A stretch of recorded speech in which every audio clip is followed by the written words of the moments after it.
Lewis, and thank you for watching this video. Please hit the like button, and if you haven't done so, please subscribe for more content. If you know someone who might like this video, recommend it to them and encourage them to subscribe as well. Thank you and enjoy the video. Today's video will cover a wide variety of things that you might see on my Instagram page. Over the last several videos, I advertised two Instagram pages, the American O-Gauge page and mine. I have done several cool projects over the last couple months that I want to explain to you guys how I did these projects and show you how they were done. I will also cover some safety tips and some precautions as well, including regular tips needed in model railroading in general. And we will start off with safety precautions. As you can see with this photo, here is a G-scale F3. This locomotive set itself on fire. It was operating at the Anderson Nursery in Poway, California on their layout, and unfortunately it caught on fire when the engine started severely overheating. The reason I'm showing you this was because my last video blog episode on public layout operations, I mentioned watching the heat on your locomotive. I did forget to mention at times that you need to have sight, hearing, and smell to go along with feel. Sight meaning watching what the engine does.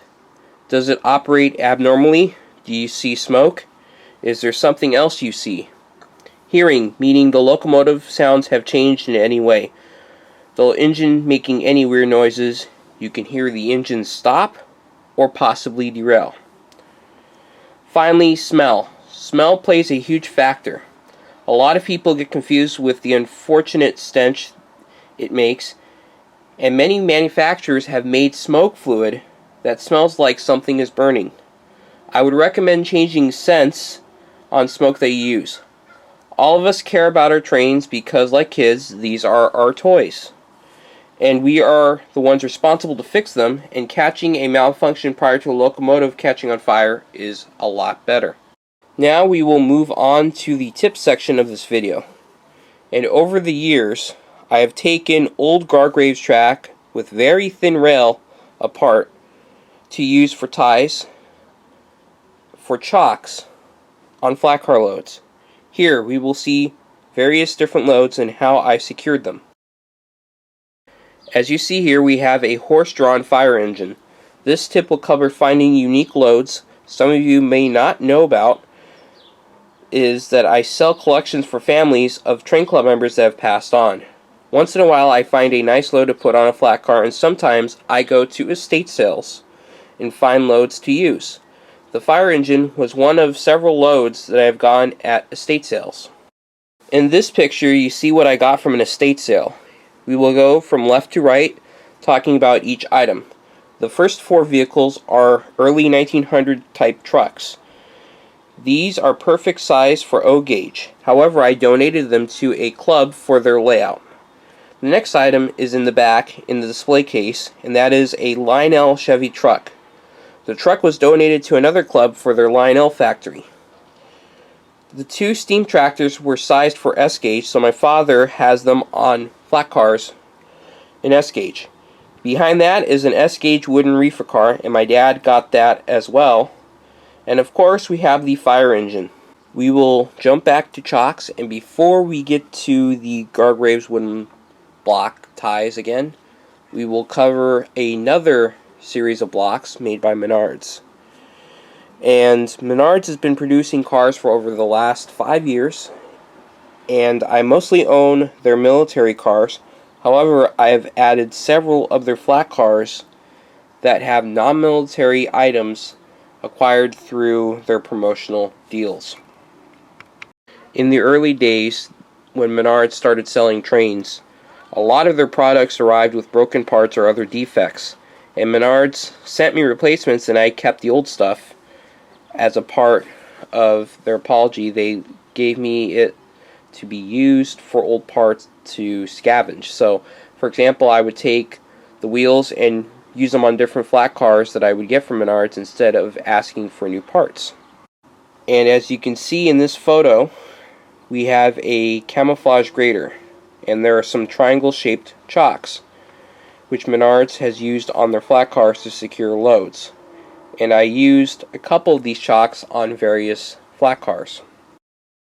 So the chocks came mostly from the flat cars that they sell the tanks on, and also the half-deuce trailer flat car. What had happened was the flat car arrived and the whole truck fell off from the rivet, so they sent me a new flat car, and all I had to do was transfer the truck from the broken flat car to the new flat car. Now let's head back to the Gar Graves ties, and a lot of my flat cars use these ties for securing loads. So if you have Gar Graves track that has super thin rail, or if you find any that have super thin rail, you can take the rail off and use it as a flat car load and ties for the chocks. We will move on to automobiles on flat cars. As you can see, we have some Menards panel trucks. These are very nicely done and detailed panel trucks. I love them so much I picked up one of each that they sell. However, I picked up two of the Army ones, and matter of fact, I ordered extras of a lot of cars at a time. And the reason why I do this is, on most flat cars, there are only one automobile. So I order two, or wait to buy one and then get one free as a promotional deal. And when the car arrives, I take one of the automobiles and put it on the other flat car with another one. As you can see in this photo, I ordered two Menard Army panel trucks on flat cars, and ordered another REA car to go with the one I had already. The extra Army flat car I will save for later, and the extra REA flat car was used for an REA flatbed truck I had lying around. Continuing on through loads, not all of them have to be trucks, automobiles, or motored vehicles. Here we have some cannons on a 19th century gondola. And these are a little bit bigger than O, but these are on a train, so no one will really see a difference if the train is not moving at all. These cannons are actually pencil sharpeners. And the other cannons came from a series of flat cars that K-Line has done for years.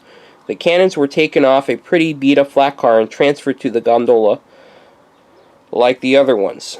These are appropriately sized. Our last stop on loads comes in the form of something unusual. And the best thing about collecting and operating model trains is that you can do whatever you want, pretty much. Here is Doug's 4th of July train. Doug is a friend of mine in the San Diego Three Railers who has various themed trains. I believe he has around 5 trains, and the one I like the most is this one, the 4th of July train. The first thing I would like to cover is that most of his trains have the same cars, and all he does is change the side designs, which he has custom made, and the loads change. For this train, he has used hot dogs and hamburger chew toys. Then we move along to the fixins, which are coleslaw, potato salad, and beans, which he has made the loads. Clearly, they aren't real. Finishing off with the cupcakes, also chew toys, and utensils. As you see in this video, he has his Christmas train operating, and he reused some of the cars, and when the seasons are not around, he uses these cars in normal freight operations.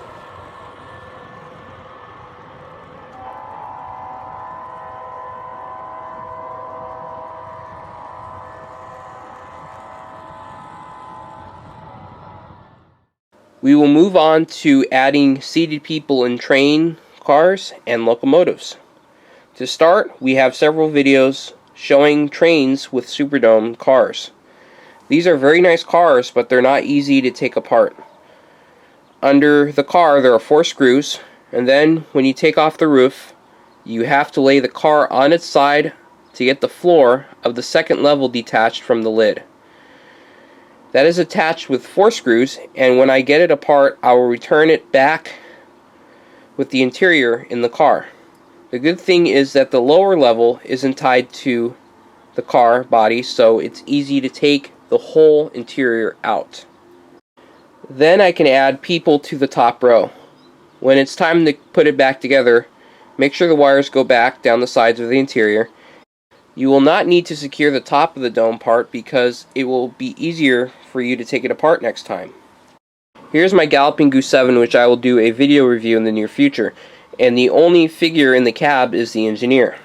So I spent some time last summer taking the engine apart and adding some figures. If you have motor cars such as this, you should really take them apart and work on adding some people.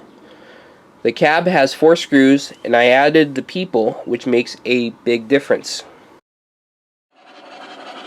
So this wraps up the past projects, tips, and other interesting things you might see on my Instagram page.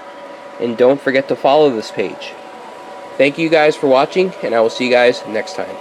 Once again, thank you for watching this video. If you like what you saw, please hit the like button. If you haven't done so yet, please subscribe for more content. If you know someone who might like this video, recommend it to them and encourage them to subscribe.